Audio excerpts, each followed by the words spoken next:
नमस्कार, स्वागत आहे तुमचं माझ्या यूट्यूब चॅनलमध्ये, ज्याचं नाव आहे स्वामी भक्ती मराठी. उद्या आहे रविवार. तर उद्या आलेली आहे दीप अमावस्या, जिलाच आपण आषाढी अमावस्या असे देखील म्हटले जाते. तर उद्याचा दिवस हा खूप महत्त्वाचा दिवस आहे. तर ही अमावस्या सर्वात मोठी अमावस्या मानली जाते. तर ही अमावस्या संपूर्ण भारतामध्ये साजरी केली जाते. तर संपूर्ण भारतामध्ये अनेक नावांनी ही अमावस्या ओळखली जाते. तर या अमावस्याच्या दिवशी आपण अनेक प्रकारचे उपाय, सेवा आणि तोडगे करत असतो. आणि ज्याही आपण सेवा किंवा उपाय आणि तोडगे करत असतो, तर त्याचे फळही आपल्याला या दिवशी नक्कीच मिळत असते. तर अमावस्याच्या दिवशी जे काही आपण उपाय आणि तोडगे करत असतो, तर ते अवश्य उद्याच्या दिवशी करा. नक्कीच तुम्हाला त्याचे फळ चांगले मिळेल. तर उद्या आपल्याला सकाळी अंघोळीच्या पाण्यामध्ये ही एक वस्तू टाकायची आहे. तर यामुळे तुमचे सर्व दोष हे नष्ट होतील. त्यासोबतच आपल्या मार्गामध्ये येणाऱ्या ज्या काही अडचणी असतील, आपल्या आयुष्यामध्ये जी काही दुःख संकट असतील, पितृदोष, मुलांची प्रगती, पतीची प्रगती होत नसेल, तर या सर्वांसाठी हा प्रभावी उपाय आहे. तर अवश्य तुम्ही उद्या अंघोळीच्या पाण्यामध्ये ही एक वस्तू टाका आणि त्या पाण्याने अंघोळ करा. तर कोणती वस्तू आपल्याला अंघोळीच्या पाण्यामध्ये टाकायची आहे, तर हे आपण या व्हिडिओमध्ये बघणार आहोत. तर व्हिडिओ स्किप न करता संपूर्ण बघा. आणि जे कोणी नवीन असेल या चॅनलवरती, तर सबस्क्राईब करा. तर बघा, अमावस्येच्या दिवशी स्नान आणि दानाला खूप महत्त्व आहे.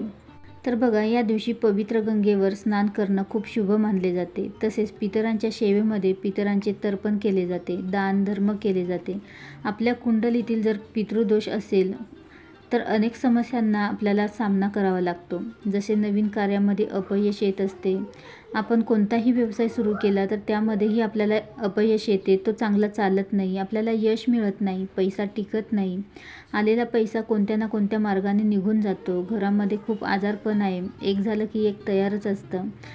यासोबतच आपल्या घरामध्ये लक्ष्मी स्थिर राहत नाही. तर लक्ष्मी चंचल आहे आणि तिला स्थिर ठेवण्यासाठी काही विशिष्ट तिथींना काही उपाय केले, तर यामुळे देखील तुमच्या घरातील काही दोष हे नष्ट होतात. तर अखंड लक्ष्मी प्राप्तीचा आशीर्वादही मिळतो. आर्थिक परिस्थिती सुधारते.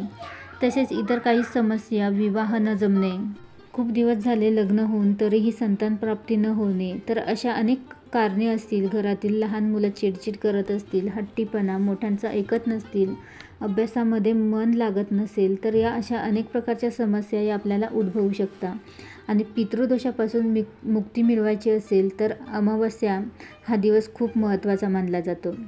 तर या दिवशी तुम्ही तुमच्या यथाशक्तीनुसार दान धर्म करा, तर्पण करा.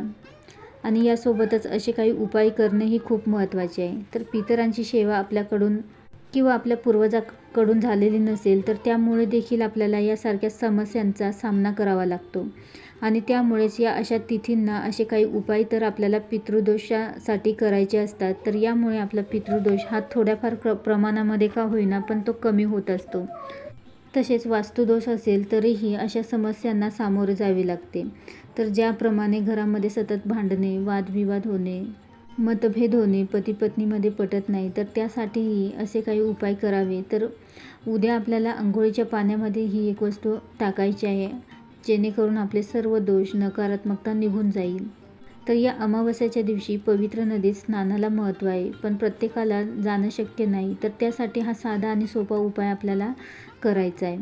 तर उद्या सकाळी लवकर उठायचं आहे आणि उठल्यानंतर आपल्या घराची संपूर्ण साफसफाई करायची आहे, स्वच्छता करायचं आहे, जाळं काढायचं आहे. जे आपण वापरत नाही त्या वस्तू, फुटलेल्या किंवा खराब झालेल्या, तर सर्व आपल्याला बाहेर काढायचे आहे. आणि त्यानंतर स्नान करायचं आहे. तर स्नान करताना आपल्याला आपल्या संपूर्ण अंगाला पंचगव्य लावायचं आहे आणि थोडा वेळ लावून ठेवायचं आहे. आणि त्यानंतर आपल्याला अंघोळ करायची आहे. किंवा चिमूटभर पंचगव्य तुम्ही तुमच्या अंघोळीच्या पाण्यामध्येही टाकू शकता आणि त्या पाण्याने अंघोळ करू शकता.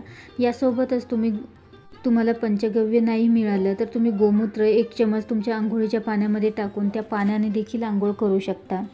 तर अवश्य उद्या तुमच्याकडे जर पंचगव्य असेल किंवा गोमूत्र असेल, तर ते तुमच्या अंघोळीच्या पाण्यामध्ये टाकून त्या पाण्याने तुम्ही अंघोळ करा. यामुळे तुमच्या मार्गात येणारे सर्व अडथळे दूर होतील आणि सर्व अडचणी, संकटही दूर होतील.